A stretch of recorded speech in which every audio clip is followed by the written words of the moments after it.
nós estamos de volta e eu quero fazer uma pergunta para você que está me assistindo aí do outro lado da telinha. Você já pensou em ser um empreendedor, o dono do próprio negócio? O Conte Comigo vai mostrar agora que nem sempre empreender é tão difícil quanto parece.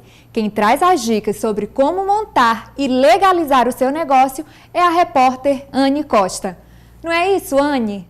Olá, Mariana, boa tarde. É isso mesmo, a legalização é sempre o melhor caminho, principalmente para quem tem um negócio próprio e quer investir na formalidade. Sair da ilegalidade é o caminho e quem diz isso não sou eu não, viu? É o Sebrae. E para tirar as principais dúvidas de você aí, que quer ser empreendedor individual, a gente veio aqui no Sebrae para tirar algumas dúvidas, saber das vantagens, dos critérios. Então, vem com a gente! O Sebrae está há 44 anos estimulando o empreendedorismo no Brasil por meio de serviços e orientação e planejamento. Um dos programas disponibilizados é o Microempreendedor Individual.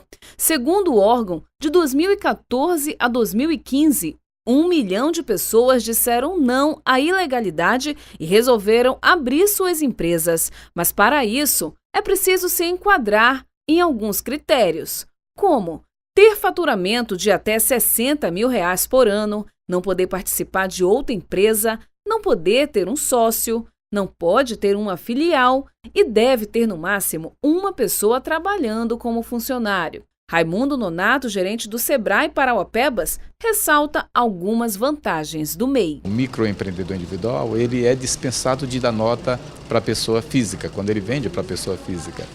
Mas quando ele vende para empresas, aí ele tem que dar nota. E aí, se ele não tem nota, ele não pode vender, né? O Sebrae tem todo um programa de capacitação voltado para o microempreendedor individual formalizado. Se ele não está formalizado, ele não tem acesso a esses produtos de melhoria de gestão do seu negócio. Então, acesso a crédito. Os bancos, principalmente os bancos oficiais, que como uma medida de governo, por exemplo, eles já determinam que os bancos tenham um programa, facilidade, de certa forma, simplificar também do acesso aos serviços bancários, né?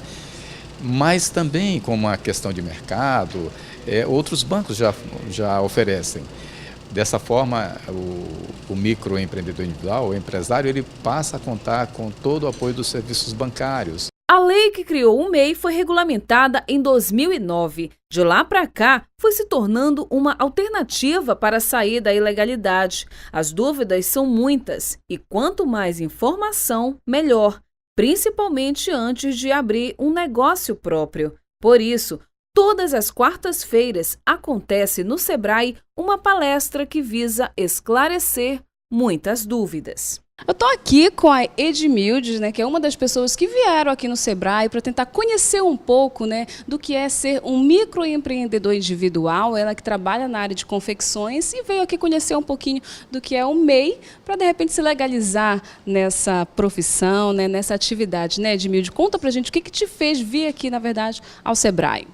Na verdade, eu já estou trabalhando há algum tempo, já tenho 2 anos que estou trabalhando com calcinhas para criança e camisetas, e a minha vinda para o Sebrae é justamente isso, legalizar aquilo que eu faço, porque eu preciso trabalhar para algumas pessoas e eles me cobram notas, e eu não tenho como fazer isso, então eu preciso de legalizar aquilo que eu estou fazendo hoje. Você deixa de pegar algum serviço só por conta que você não é legalizado, então eu preciso legalizar a minha atividade para que eu possa render muito mais.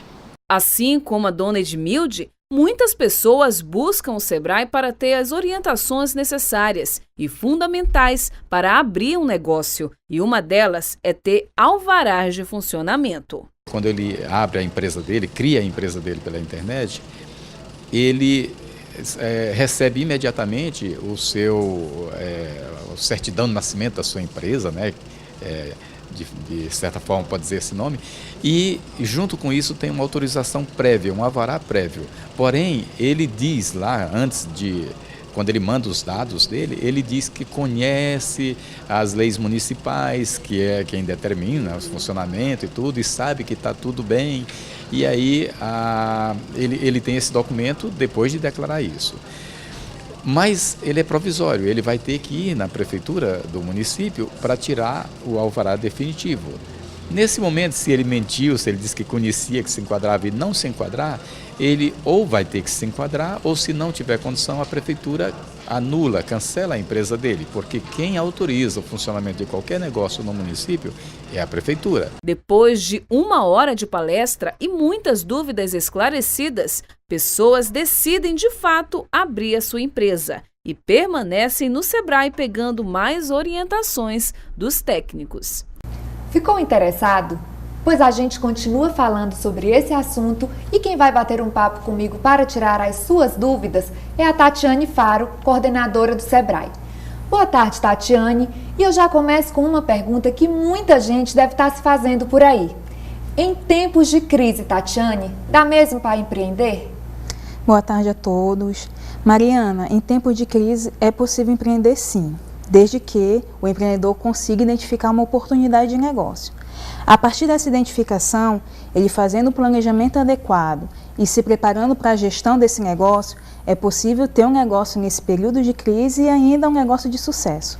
Tatiane, identificando uma oportunidade, qual seria a melhor maneira da pessoa formalizar esse negócio?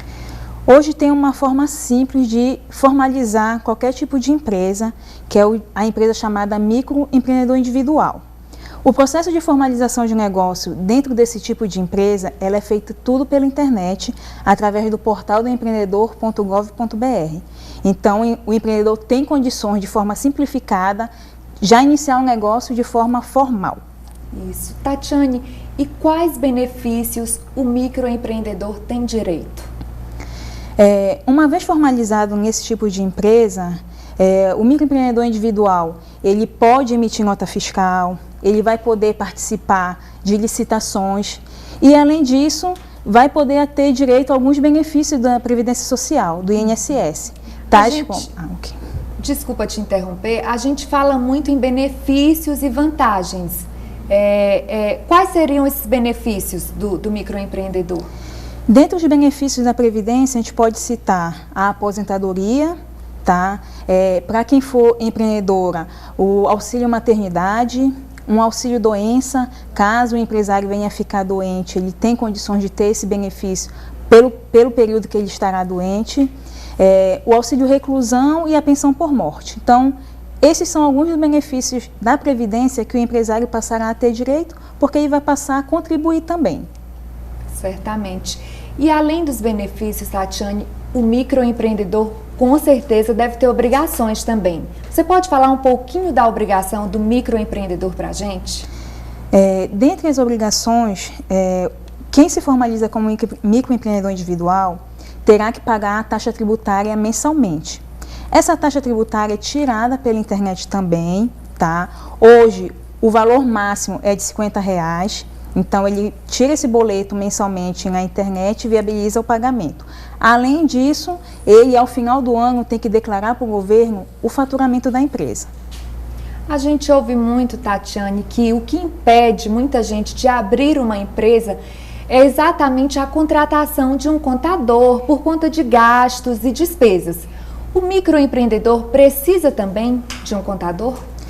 Para o processo de formalização, de tirar um CNPJ, de controles financeiros, o microempreendedor individual não precisa de um contador, tá? Todo esse processo é feito via internet, dispensando a necessidade da contratação de um contador. Então, a praticidade é grande para quem quer ser microempreendedor. Sim, é bastante simplificado. E quando a pessoa, Tatiane, deixa de ser microempreendedor para ser uma microempresa?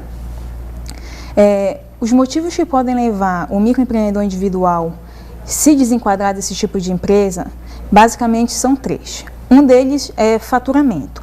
Ele atingiu ou superou o teto limite dessa categoria, que é 60 mil anuais, ele precisa iniciar o processo de migração. O negócio cresceu e ele precisa contratar mais de um funcionário, isso também é um motivo. E a entrada de um sócio. Então, às vezes o negócio entra, alguém identifica a necessidade, quer entrar como sócio daquele empresário, então a entrada desse sócio também leva a esse empreendedor individual a desenquadrar e necessitar migrar para outra categoria, que é a microempresa. Que seria a microempresa. Isso. Tatiane, o assunto está ótimo, eu vou chamar um intervalo e no próximo bloco a gente continua falando mais sobre o microempreendedor. Nós vamos para um rápido intervalo, mas a Tatiane continua aqui com a gente. E também no próximo bloco nós vamos contar uma história emocionante de superação que precisa da sua ajuda para continuar dando certo. Não sai daí, eu volto já já. Conte comigo, conte comigo.